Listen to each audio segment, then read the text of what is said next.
함께 나눌 말씀의 제목은 이스라엘을 위로하시는 하나님과 장차 다가올 그날이란 제목으로 하나님 말씀 함께 상고하시겠습니다. 오늘 본문을 보시게 되면 방금 말씀드린 제목에서 나타난 것과 같이 중요한 두 가지 주제가 기록되어 있는 것을 보게 됩니다. 하나는 위로하시는 하나님, 그리고 장차 다가올 그날, 이 중요한 두 주제가 같이 함께 어우러져 있습니다.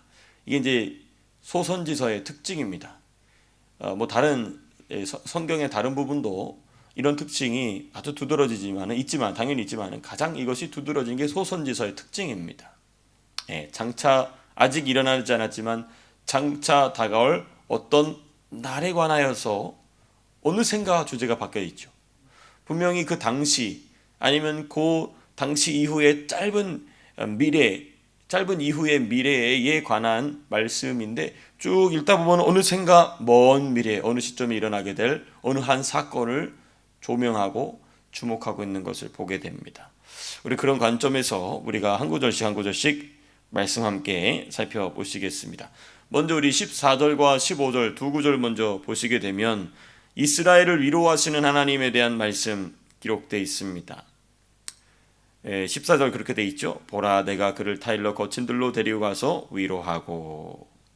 여러분, 우리가 어제 살펴본 대로 13절까지는 북이스라엘을 향한 하나님의 진노와 하나님의 심판에 대한 말씀이 쭉 기록되어 있었습니다. 13절까지는.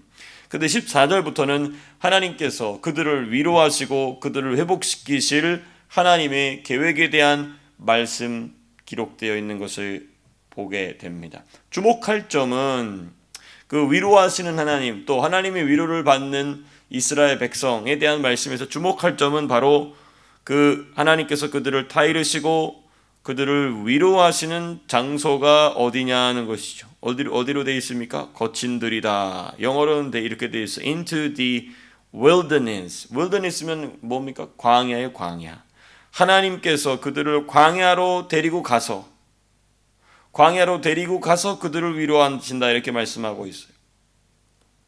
여러분, 광야는 이스라엘 역사에 있어서 매우 중요한 장소죠. 그렇지 않습니까? 또 영적으로도 깊은 의미를 가지고 있습니다. 왜냐하면 이스라엘 백성은 애굽을 탈출한 이후 어디를 지나갑니까? 광야를 지나가죠. 광야에서 가나안, 곧 하나님께서 그들에게 약속하신 땅에 합당한 하나님의 백성의 모습을 갖추도록 만들어지고 빚어지고 깎여지고 부서지고 세워지는 그런 일련의 영적 과정들을 가졌던 장소가 바로 광야인데, 하나님께서 그 광야로 이스라엘 백성을 부르셔서 위로하시고 타이르신다는 것입니다. 여러분, 이와 같이 혈통적 이스라엘 백성에게는 광야 기간이 한 번 더 남아있다는 것입니다. 중요한 부분이에요. 혈통적 이스라엘 백성에게는 광야 기간이 마지막으로 한 번 더 남아있는데, 그때가 언제냐? 바로 종말에 그들이 적그리스도에게 속았다가 끝내는 하나님께로 돌아오게 되죠. 그리고 무엇으로 들어갑니까? 환란으로 들어가게 되죠. 환란의 광야를 걷게 된다는 것입니다. 그러니까 우리가 이 광야로 간다는 것은 하나님께서 이스라엘 백성을 광야로 부르셔서 거기서 하나님 백성에 걸맞는 모습으로 만들어 가실 뿐만 아니라 이것을 영적으로 우리에게 적용한다면 우리는 다 광야로 가야 됩니다. 변화받고 준비되고 깎여지고 부서지고 다시 새롭게 자라나기 위해서는 광야로 반드시 가야 합니다. 맞습니다. 그런 의미가 여기 이 호세아서에 담겨 있죠. 그렇지만 동시에 궁극적으로 이 호세아서에서 말하고 있는 거친 들, 바로 광야는 무엇을 의미하느냐? 궁극적으로는 아직 다가오지 않은 미래, 곧 광야와 같은 최종적 광야 생활을 하게 될, 그렇죠? 그래서 크게 역사적으로 보게 되면 광야가 3번 있습니다. 이스라엘 백성. 첫 번째는 말 그대로 출애굽할 때의 광야죠. 두 번째는 무엇입니까? 바벨론 포로. 그거 광야입니다. 광야. 예. 마지막 광야가 뭐냐? 바로 적그리스도예요. 적그리스도 밑에서 바보같이 적그리스도가 진짜 메시아인 줄 알고 그가 그들의 구세주이고 메시아인 줄로 알고 그를 막 높이고 찬송하고, 알고 보니까 그게 그 가짜였다는 것을 알게 되고, 그때부터 바로 약 후 3년 반 동안 말할 수 없는 고난과 고통 가운데 광야를 지나가게 되죠. 그래서 천년왕국에 합당한 자들로 변화받게 되는 과정이 바로 그 광야. 지금 그 얘기를 지금 하고 있는 겁니다. 그러니까 지금 호세아는 지금 그거 보고 얘기하고 있는 겁니다. 상당히 멀리까지 내다보면서 이 말씀 예언하고 있는 거, 전하고 있는 것이죠. 그래서 15절 가만히 보시게 되면 하나님께서 그때의 이스라엘에게 회복시켜 주실 모든 것은 아직 이루어지지 않은 약속이라는 것을 15절 통해서 우리가 알 수 있어요. 물론 우리 16절 통해서 알 수 있지만 15절 보시면 이렇게 돼 있어요.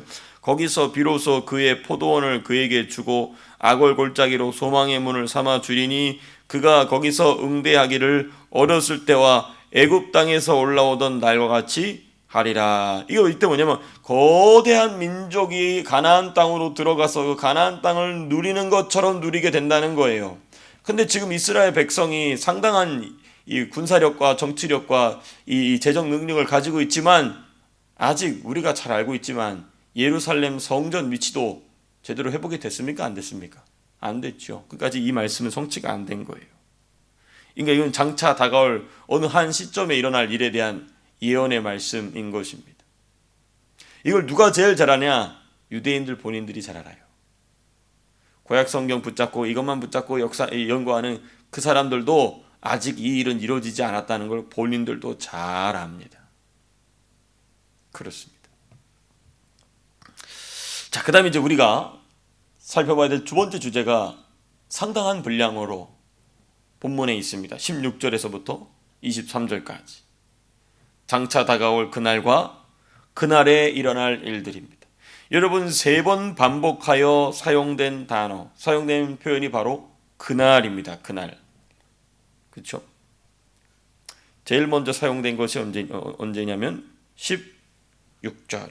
여호와께서 이르시되 그날에 내가, 그렇죠? 그날. 그래서 이 단어, 이 표현 자체가 가지고 있는 시제와 같이 이는 아직 일어나지 않은 장래의 미래의 어느 한 날을 의미합니다. 그날은. 그렇습니다. 그래서 하나씩 살펴보겠습니다. 3번 언급되거든요. 첫 번째 언급은 16절과 17절을 묶어놓고 얘기합니다. 그날의 첫 번째 언급. 여기는 두 가지 주제가 하나로 묶여 있는데요. 이 16절과 17절에는 두 가지 주제가 하나로 묶여 있습니다. 첫 번째 주제는 무엇인가? 하나님과 이스라엘 백성이 참된 부부의 관계, 신랑과 신부의 관계를 회복하게 된다는 것이죠. 그러니까 지금 여기서 하나님과 이스라엘 백성의 부부 관계, 신랑과 신부의 관계, 여기서 말하는 신랑은 누구이겠습니까? 예수님이죠. 예수님. 그러니까 여기서 말하는 하나님은 예수님이에요. 예수님. 그렇습니다. 예수님과 교회의 관계, 성도의 관계. 근데 그게 누구하고도 이루어지느냐? 이스라엘 백성하고도 이루어지게 된다는 것입니다.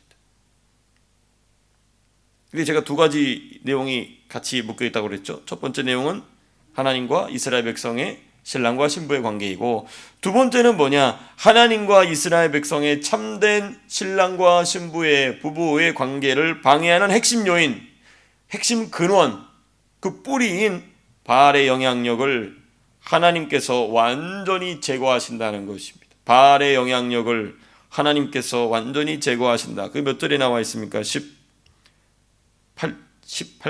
그렇죠? 17절이죠. 17절. 내가 바알들의 이름을 그 입에서 제거하여 다시는 그의 이름을 기억하여 부르는 일이 없게 하리라. 그렇습니다. 죄와 저주와 사망의 영원한 사망, 죄와 저주와 사망이 영원한 사망으로 들어가게 되는 것입니다. 사탄과 마귀들과 귀신들과 악한 영들이 영원한 형벌로 던져지게 되고, 구원을 얻은 모든 자들이 참되고도 영원한 자유를 누리기 시작하게 된다는 것이죠. 우리 천년왕국에서 배운 거 아니겠습니까? 영원 천국에서 배운 거 아니겠습니까? 그렇죠. 마귀가 우저경에 갇히게 되고, 그로 말미암아 죄로부터 자유한 상태가 되는 것이죠. 그렇습니다. 두 번째 그날은 18절에서부터 20절까지입니다. 그날의 두 번째 언급. 여러분, 이 부분도 역시 두 가지 주제가 하나로 묶여 있습니다. 먼저는 인간 외의 나머지 모든 피조물을 향한 하나님의 언약이 기록되어 있어요. 심지어 하나님이 누구와도 언약 맺는다고 하십니까? 18절 그날에는 내가 그들을 위하여 들짐승과 공중의 새와 땅의 곤충과 더불어 언약을 맺으며, 하나님께서요 사람하고만 언약을 맺으시는 게 아니고 심지어 곤충과도 언약을 맺겠다고 하십니다. 여러분, 이 말씀을 딱 읽다 보면 뭐가 떠올라야 됩니까? 로마서의 말씀. 로마서에서 사도 바울이 뭐라고 얘기합니까?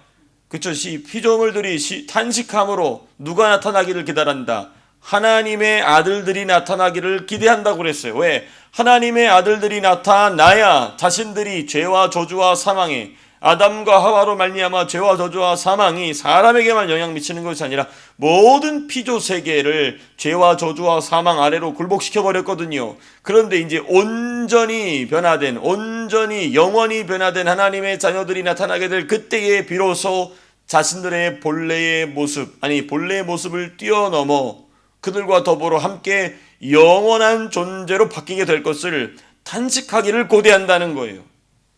그러니까 사도 바울이 깊이 기도하면서 놀라운 이 영계까지 들어간 것입니다. 아, 피조 세계도 이걸 고대하고 있구나. 근데 지금 그 얘기를 호세아가 하고 있는 겁니다.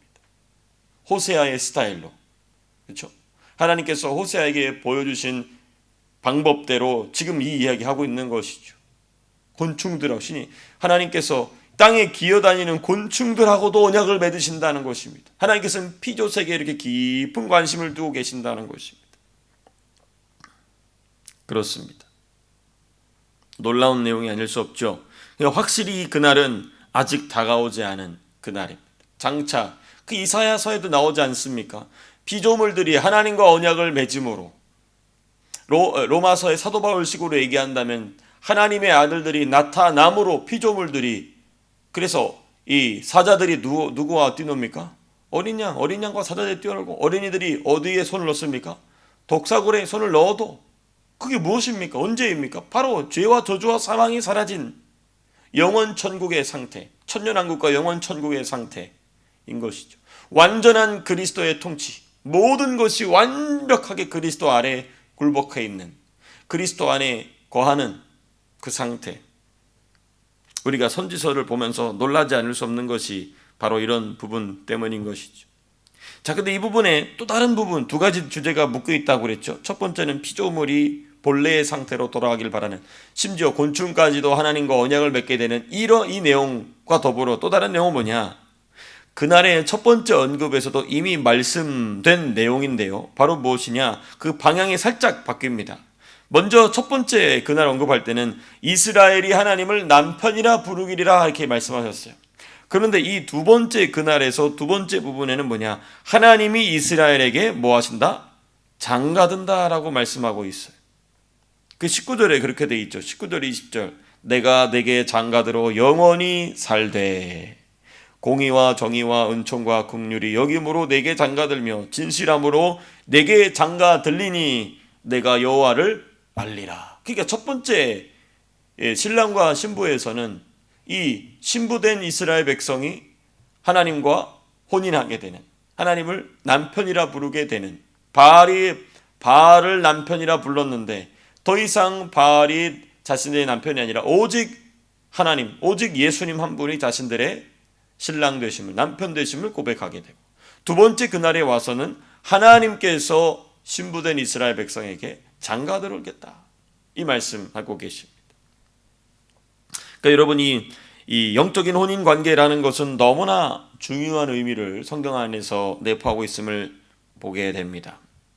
자, 그 다음에 이제 세 번째, 그날의 세 번째 언급이 21절에서부터 23절까지 있습니다. 21절에도 그날 있죠. 여호와께서 이르시되 그날에 내가 응답하리라. 여기도 역시 두 가지 내용이 하나로 묶여 있습니다.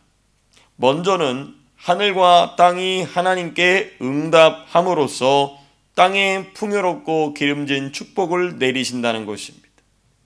21절 여호와께서 이르시되 그날에 내가 응답하리라. 나는 어디에 응답하겠고, 하늘에 응답하겠고, 하늘은 누구에게 응답하고, 땅에 응답하고, 땅은 누구에게 응답합니까? 곡식과 포도주와 기름에 응답하고, 땅의 풍요로운 소산에 응답하고 한다는 것입니다. 저는 이 말씀 붙잡고 우리나라를 위해서 기도합니다. 이건 물론 당연히 장차 천년왕국에 일어날 일에 대한 말씀이지만 동시에 이 말씀을 적용하여 하나님께서 대한민국 땅에 응답하여 주시기를 간절히 바랍니다.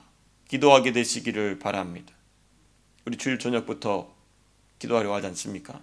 제가 생각을 해보니까 기도에 집중하려면 그날 북스터디는 다음 주로 미뤄도 괜찮을 것 같아요. 그래서 두 번째 주, 세 번째 주 이어서 하도록 하고 제 광고에도 자세히 말씀드리겠습니다만 어찌됐든 책은 읽어주시기 바랍니다. 준비하시면서 어찌되었든 여러분 하늘의 하나님께서 하늘에 응답하고 하늘은 땅에 응답하고 땅은 곡식과 포도주와 기름에 응답하고 하나님 우리는 지금 풍요가 필요한 것이 아니라 하나님의 응답이 필요합니다.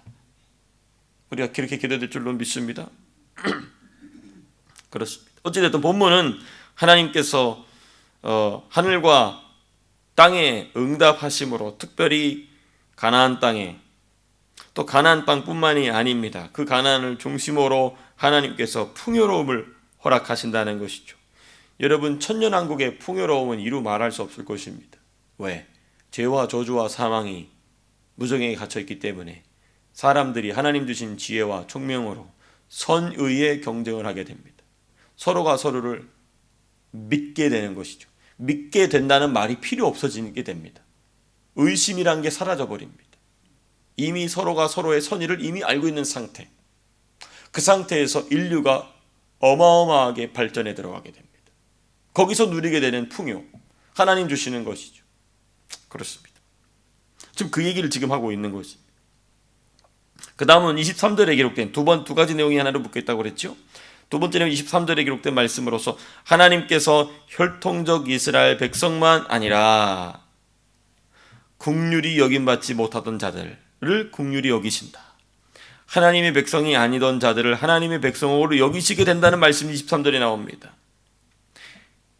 가만히 23절을 자세하게 살펴보시게 되면 내가 나를 위하여 그를 이 땅에 심고, 여기서 말하는 그는 누굴까요? 여기서 말하는 그는 바로 메시아입니다. 메시아. 이 땅에 심고 긍휼히 여김을 받지 못하던 자에게 긍휼히 여기. 이게 뭐예요? 이방민족입니다. 이방인들이에요. 내 백성이 아니었던 자에게. 그렇죠? 이스라엘 백성은 원래 하나님 백성이었어요. 그러니까 이렇게 말씀하시지 않죠. 내 백성이 아니었던 자를 향하여 이르기를 너는 내 백성이라 하리니 그들이 이르기를 주는 내 하나님이시라 하리라 하시니라. 주는 그리스도시다 라고 말하게 될 것이라는 것이죠. 누가? 이방민족들이.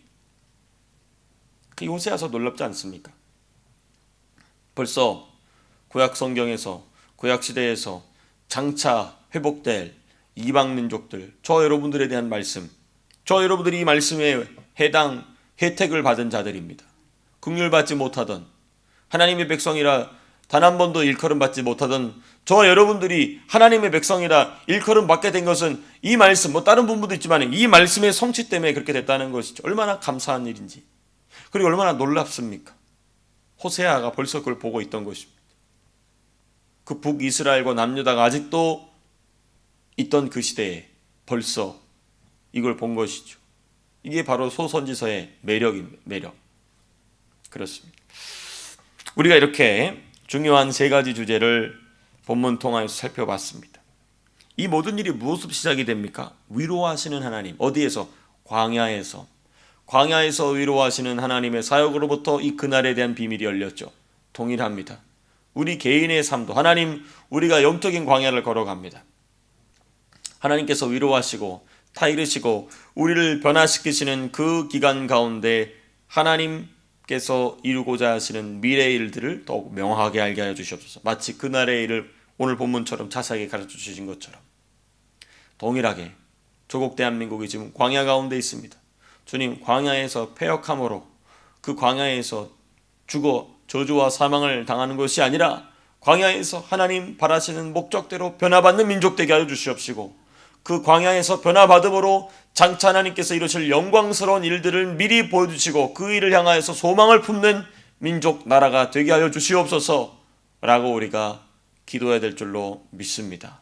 그리할 때에 하나님께서 우리의 기도를 응답하셔서 불쌍히 여기시고 은혜를 베푸시고 기적을 내려주실 줄로 믿습니다. 기도하고 마치겠습니다.